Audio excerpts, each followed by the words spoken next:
Porque é uma pessoa que não tem onde cair morta e está sendo investigada por lavagem de dinheiro. Não faz muito sentido isso, né? E assim, eu espero que esse critério seja usado para todos.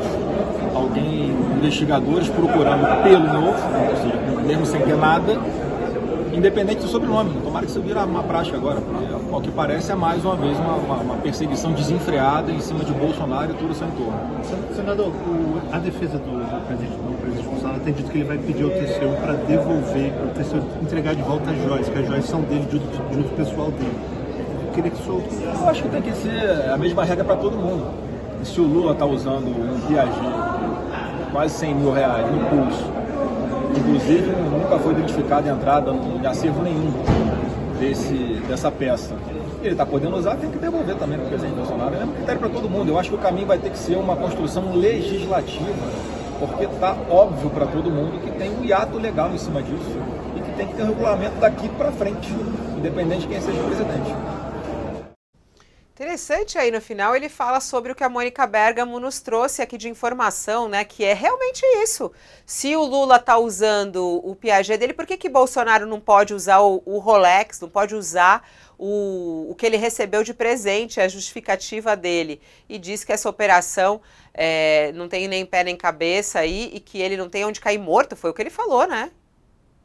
Não foi o que ele falou, Josias? Foi o que ele falou, não foi?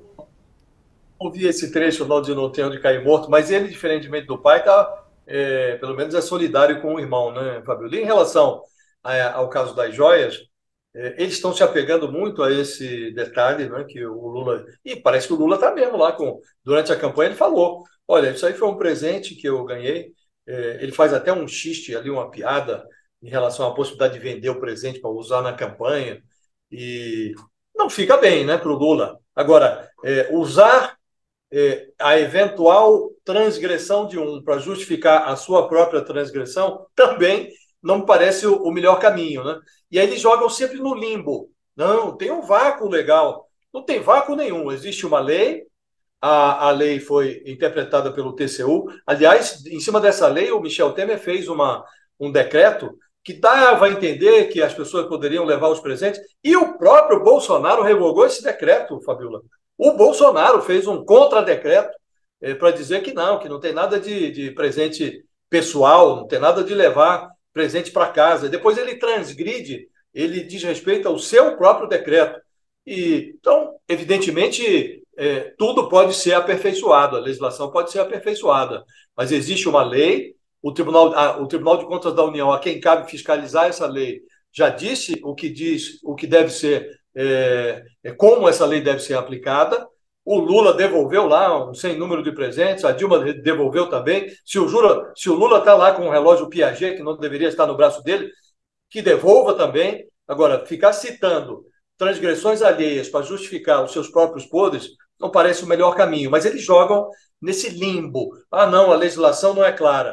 A legislação é clara, o acórdão do TCU clareou mais ainda, iluminou mais ainda, e não há nenhuma justificativa para que um presidente se aproprie de bens tão valiosos, Fabiola.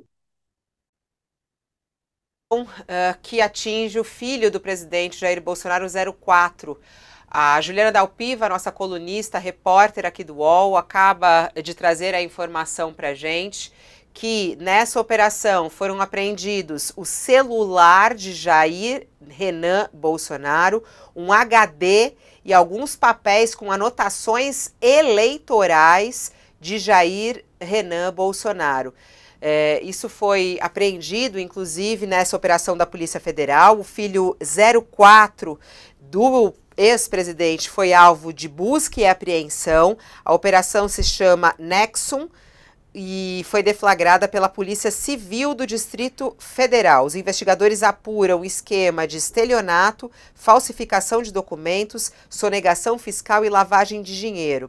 A Juliana Dalpiva conseguiu conversar com o advogado de Jair Renan, o Ademar Gonzaga, e o advogado de Jair Renan falou à coluna que o cliente está tranquilo. Disse ele, abre aspas, temos que olhar o assunto por dentro, porque o alvo é outra pessoa, que era o instrutor de tiro de Renan. Qualquer um pode ser alvo de falsificação, fecha aspas, é o que diz o advogado de Jair Renan. O advogado assumiu o caso justamente hoje, né, diante dessa operação, mas diz que Renan está tranquilo com essa operação. Ao todo, os policiais cumprem 7 mandados de busca e apreensão e 2 de prisão em Brasília e em Balneário Camboriú, Santa Catarina.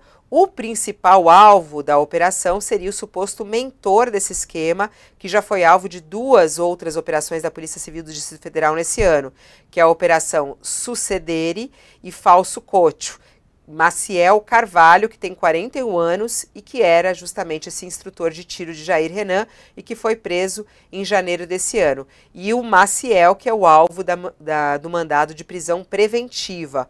Outro investigado também teve a prisão decretada, mas ele está foragido e também é procurado por crime de homicídio ocorrido em Planaltina, no Distrito Federal. E esse grupo agiria a partir de um laranja e de empresas fantasmas e usariam a falsa identidade de Antônio Amâncio Alves Mandararri, que para abertura de conta bancária, inclusive, e para constatar como proprietário de empresas usadas aí nesse esquema aí e que eram usadas como laranja.